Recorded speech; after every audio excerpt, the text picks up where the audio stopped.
Hay, hindi ka tiba rin pa-exchange ay hindi maaring dalhin sa silid-aralan. Maaari kang kumain sa silid-kainan lamang. Walang makakadaraan na may dalang tamis. Kailangan ding palitan ng karatulang ito. Maglalagay kami ng isa pang karatula dito, pero mas malaki. Dapat ko na ito kaya case kailangan ding baguhin ito para malaman ng lahat na pwede kang magdala ng pagkain sa klase. Ngayon ay handa na ang lahat. Naghihintay na lang tayo sa mga estudyante.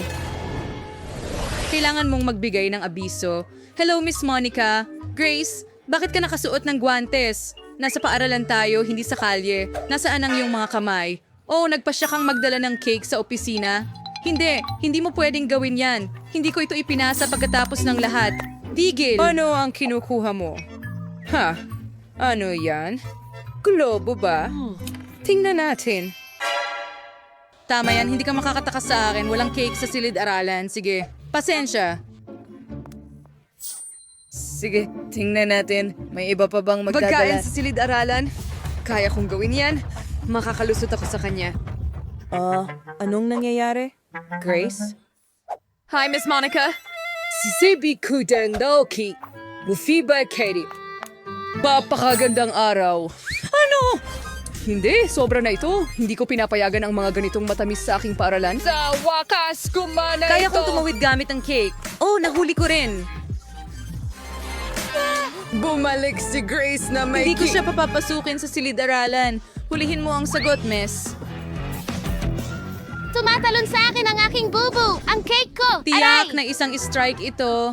Galing na tira. Grace, kung bumalik ka na may cake, tatawagan ko talaga ang mga magulang mo. Hayaan mong i-check ko. Wala kundi mga libro lamang. Mukhang naiintindihan ako ng 10 beses. Pwede kang pumasok sa silid-aralan. Magsisimula na ang mga aralin. Salamat, King Monica. Oo, naniwala siya rito. Nadala ko ang katamisan. Sasabihin ko na sa'yo ang lahat at ipapakita ko sa'yo. Napagpasyahan kong boring lang at hindi sapat ang magdala ng isang piraso. Hi, Lily! Nagdala ako ng malaking cake. Saan ko itinago ito? Well, ang bag ko ang cake. Magkakat ako ng isang piraso. Tingnan mo yan. Totoo ba?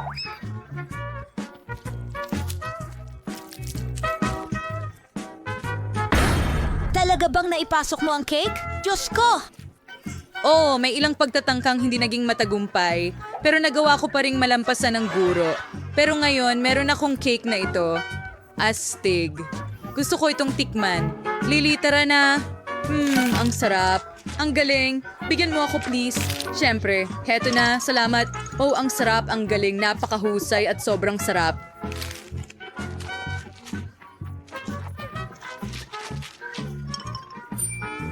Loin ko research main serial bago mapansin ni Miss Monica. Ang M&M's ay magpapasaya sa algebra. Ang sarap! Tara na sa klase. Huminto. Hindi ka pwedeng magdala ng candy o kahit anong pagkain sa klase. Pwede mong itapon ang lahat sa basurahan. Iyan na ba lahat? Pero napakaraming M&M's dito. Hindi ko ibabalik. Grace, huwag kang magmatigas. Ibigay mo sa akin ang candy. Mapupunta ang lahat sa basurahan. Ah! Pinatay natin ang ilaw. Oh, ito ang aking M&M's. Oh, hindi. Miss Monica, ang sama mo. Grace, magsisimula na ang klase anumang sandali ngayon. Bilisan mo. Sa wakas, nasaan na ang mga estudyante? Oh, Quentin, napakaganda ng costume mo. Magandang hapon, Miss Monica. Hello. Sandali, bakit mo suot ang sombrerong yan? Ano ang itinatago mo? Soda. Isoli mo, siguradong mapupunta yan sa candy bin. Ayokong makarinig ng kahit ano. Pumunti ka na sa silid-aralan ngayon at maghanda ka na. Ako ang unang tatawag sa'yo sa pisara. Magandang hapon, Miss Monica. Teka, susuriin kita para sa pagkain muna. Saan mo kaya itinatago ang candy? Ipakita mo sa akin ang iyong bag. Sige, heto na. Hindi akin yan. Oo, syempre. Sasabihin nila yan sa opisina ng principal. Kukumpiskahin ko lahat ng candy, lahat ay itatapon, at maaari kang pumunta na sa silid-aralan. Naglagay na ako ng maraming karatula, pero hindi sila nagmamalasakit. Mga batang yan. May pupunta pa bang iba sa klase? Mukhang wala. Ayos, makakain ko lahat ng mga candy. So na ang Galing. magiging pinakamagandang araw ng buhay ko.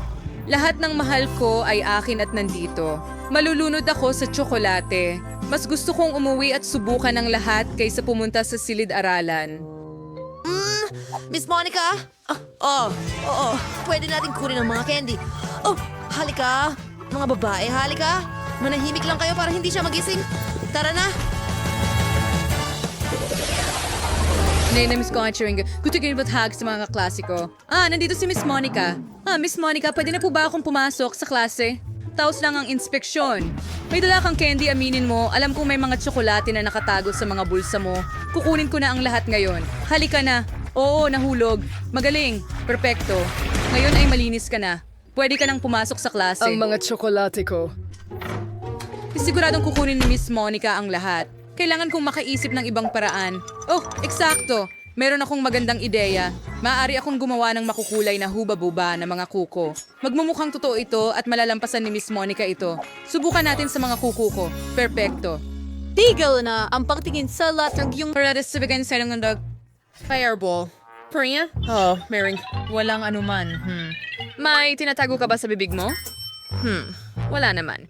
Suriin ko nga ng mabuti ang mga tainga mo. Mukhang malinaw na ang lahat. Pwede ka nang umalis. Teka, ano ang mangyayari? Sa iyong mga kuko, Lily? Wala, bago manicure. Wow, ang galing. Kamakailan lang ako nagpabagong... Manicure mo ako!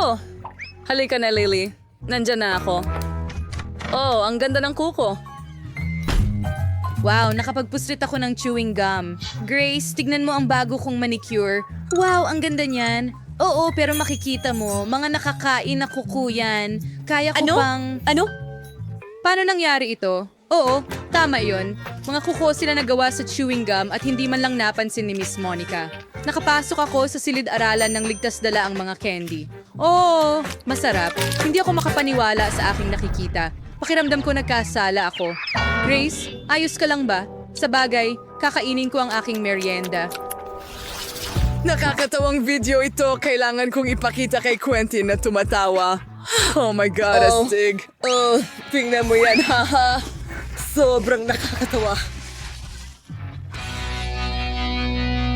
Nandiyan pa rin si Miss Monica sa opisina? Seryoso? Hindi ko kayang dumaan sa kanya na may tsokolate. Kailangan kong mag-isip ng paraan. Oh, may naisip ako. Itatago ko ang tsokolate bilang isang telepono. Kailangan mo lang i-print ang mga sticker na parang telepono at ibalot ang tsokolate sa mga sticker. Ganiyan lang. Sobra. Walang makakahula na may tsokolate dyan. Hindi ko rin mahuhulaan kung hindi ko alam ang puwersa. Tara, tingnan natin ang life hack ko. Itago natin ang totoong telepono dito. Pero pumunta tayo sa tsokolate. Hello! Oo, Mama. Ayos lang. Magandang hapon, Miss Monica. Tigil, ano yung dala mo? Kinakausap ko ang mama ko. Okay. Pwede kang pumunta. Yehe! Gumana ito! Hindi ako makapaniwala. Saan ang galing ang tunog na iyon? Jamie, may dalawa ka bang telepono? Sa tingin ko, niloloko mo ako, Jamie.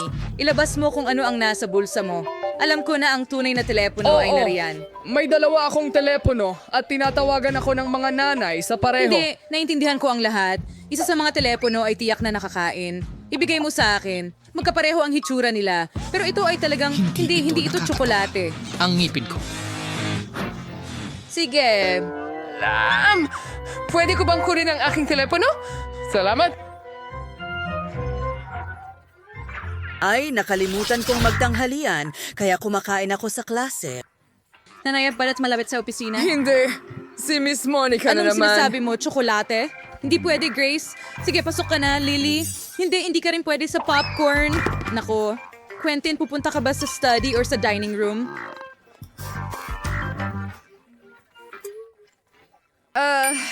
Tiyak na hindi kailangan kong makaisip ng isang tama. bagay. May naisip akong ideya. Itatago ko ang lahat ng pagkain ko sa aklat. Sa wakas, nagamit din ang aklat ng matematika. Kasya dito ang buong tanghalian ko ng perpekto. Aba, si Ginang Monica ay hindi man... Tingnan mo ito. Tama yun. Ang talino ko talaga. Papasok talaga ako sa klase. Oh, Lily, ibigay mo sa akin ang salamin. Hindi ko makita ang kahit ano. Tiyak Ako na ay... mukhang mas matalino sa salamin. Magpapanggap Tumigil sa akong... pagiging nerd. Tigil! Ano ang kinukuha mo? Nakikipagsustyrosis ng aklat sa matematika? Mayroong pagkakamali dito. Tama ka, Quentin. Upang maintindihan ang isang bagay, kailangan mong buksan ang aklat. Maaari kang pumasok sa klase. Salamat, Miss Monica.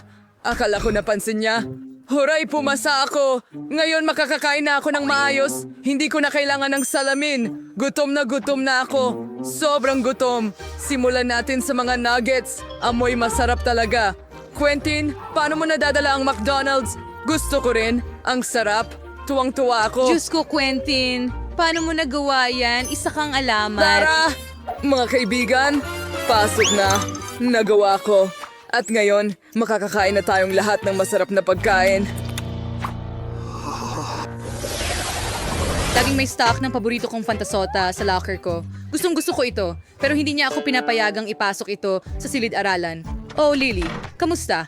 Ang talinong batang patuloy na naghahangad ng kaalaman araw-araw. Ipinagmamalaki kita. Kaya kailangan kong maging seryoso. Oh, Grace, hello. Nagsimula akong mag-aral ng chemistry dito at talagang interesado ako. Alam mo ba kung ano ang mangyayari kapag pinaghalo ko itong tubo sa ibang sangkap? Kaya hindi ko pa alam. Sana posible itong gawin ng eksperimento sa bahay. Oh, tama. Pwede kong ibuhos ang soda sa mga test tube. Bakit ka natatawa ng ganyan? Ibigay mo sa akin. Salamat. Pwede ka nang umalis. Aw, akin ito. Super! Ngayon kailangan kong ibuhos lahat ng chemistry na ito sa pag-release ng mga test tube. Anong gulo. Anong pangit na bagay. Hindi yun ang ginawa ko. Oo. Anong nangyayari? Hindi ba? Hindi rin mapapansin ni Miss Monica na ito ay regular na soda, tama ba? Ibubuhos ko lang lahat dito sa mga test tube. Mahusay. Iba't ibang mga lasa rin. Kamangha-mangha. Magandang hapon, Ginang Monica. Kamusta, Grace? Interesado ka rin ba sa kimika? Kahanga-hanga? Magaling. Salamat. Pwede ba akong pumasok sa silid-aralan? Sandali lang, kailangan kong ipakita sa iyo ang isang bagay.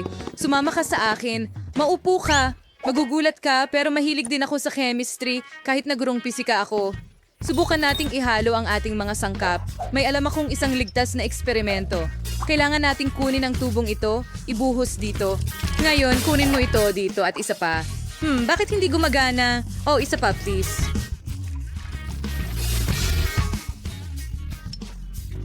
Bigyan mo ako ng isang... Huwag, Miss Monica, huwag. Pakiusap. Oo, kunin natin ito. At ito ang ating reaksyon. Ano? Ano yung bagay na yan? Ano yan? Bakit amoy soda? Ano yung ginawa mo, Grace? Kaya kong ipaliwanag. Iinumin ko na lang lahat at mangyayari ang reaksyon sa akin. Ano? Hindi yan malusog. Nakakapagpaliit sa... Ako kung ano ang ginagawa niya doon. Kinakain ba niya ang mga pagkain ko? Seryoso! Lahat ito ay mula sa backpack ko. Hindi patas! Gantihan. Ano kaya ang maiisip ko? May naisip ako. Kailangan ko ng pintura at brush. Kailangan kong pinturahan ang sarili ko ng aso. Ganyan lang. Ngayon, pupunta na ako sa klase. Walang tao dito maliban sa guro. Kaya kailangan kong mag-blend sa pader. Isara natin ang pinto.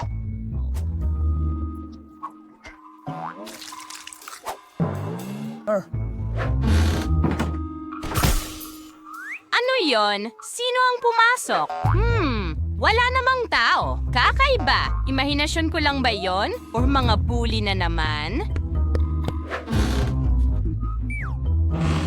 Kakain pa rin ako ng mga paborito ko. Magaling, hindi niya ako nakita. Talo. Kung gagalaw ako sa tabi ng pader, hindi niya ako mapapansin. Pareho kami ng kulay ng pader. Sige, malapit na. Hindi ko makakalimutan ito. Nakakadiri. Kailangan ko ng mga goodies. Sige, ibabalik ko lahat ng goodies ko sa backpack ko. Ngayon, alis na tayo dito. Okay, hindi siya nakatingin. Super. Sige, tara na. Nagpunta ako para mag-refresh. Hoy, nasaan na ang mga pagkain? Nandito sila kanina. Sino ang nagnakaw? Di na lang bago ang labasan. Kailangan kong pumunta sa likod ng halaman. Kung hindi, mapapansin ito. Ay, hindi. Nasa gulo ako. Sino yon? Ang mahal ko. Sige, hahanapin kita. Sino yon? Lumabas ka ngayon din. Hahanapin kita mismo o lalala ito? At Andrew ang amoy na iyon. Napakasama. Bakit may asol na bara sa ilalim ng aking mga paa? Sino yan? Kenny, pumasok ka ba sa opisina at kinuha ang mga pagkain na kinumpiska ko sa principal?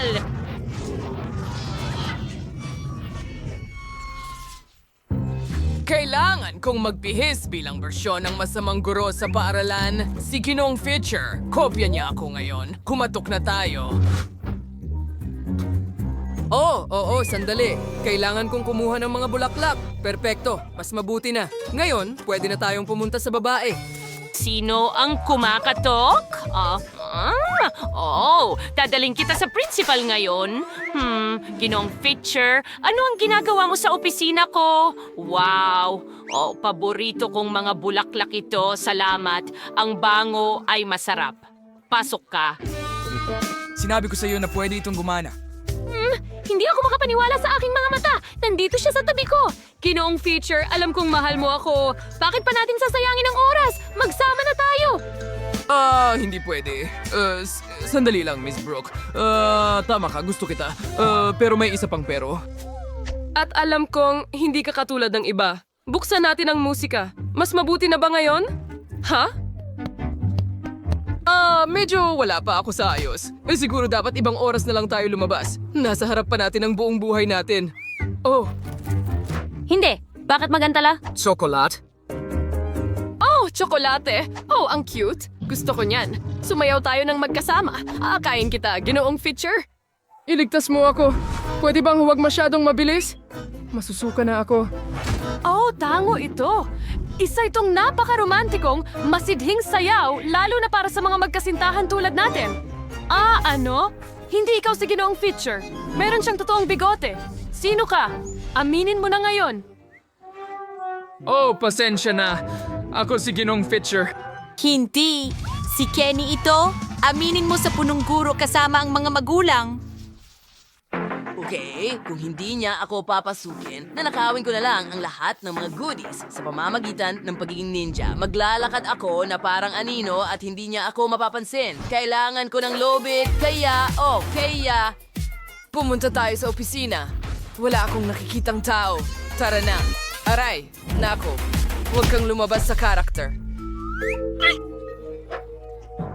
Narito si Miss Brooke. At narito ang mga candy. Mga candy ko. Ang sarap.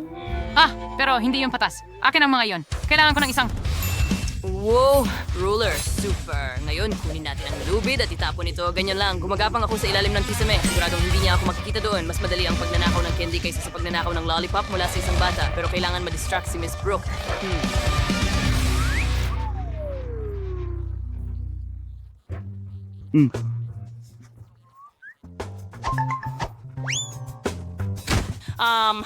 Ano yon? Sino yon? May nahulog sa sahig. Di sabay yon. Pero paano? Hahanapin ko ang dahilan. Malapit na ako. Kailangan ko lang mag-inat. Hindi gumagana. Sige na. Hindi. Nako, hindi. Ang lubid napupunit. Hindi ngayon. Napunit na. Palpak ito. Narinig ko ang isang tunog. Sino pa ang nariyan? Gusto mong nakawin ng mga candy ko. Asikasuhin kita ngayon. Huwag mong isipin na hindi ko alam kung paano ipagtanggol ang sarili ko. Okay, kaya ko ito. Meron akong mga tatsulok. Madali lang yan. Kaya ko yan. Sige, kukunin ko ang iyong pointer. Ang kailangan ko lang ay isang lubid at isang ruler. Gumana ito. Nasa akin na ang pointer ngayon. Ano sa tingin mo, ha? Hindi sa opisina ko.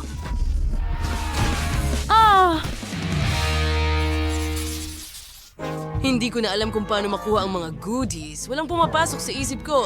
Tama. Palitan natin ang karatulan ng party. Darating na ang mga estudyante sa isang minuto. Hoy mga kaibigan, may party dito. Tara, mag-hangout tayo. Ang perpektong plano. Ano ang tunog na yon? Hindi! Ano ang ginagawa mo dito? Lahat sa principal! Tatawagan ko ang lahat ng magulang. Ano ang ginagawa mo dito? Ito ay klase, hindi club! Hindi pwede! Sige! Makakalusot ako dahil hindi niya ako mapapansin. Maraming tao dito. Sa wakas, ang mga goodies ko. Akin na ulit ang lahat. Ngayon, alis na tayo bago niya ako makita. Huray! Gumana ito. Oh, ngayon pwede ko nang kainin ang mga goodies ko. Sarap. Sa wakas. Anong kahindik-hindik? Hindi nila ako marinig. Napakalakas ng musika. At ang mga paborito kong pagkain, nasaan na? Wala na sila. Hindi. Napansin niya.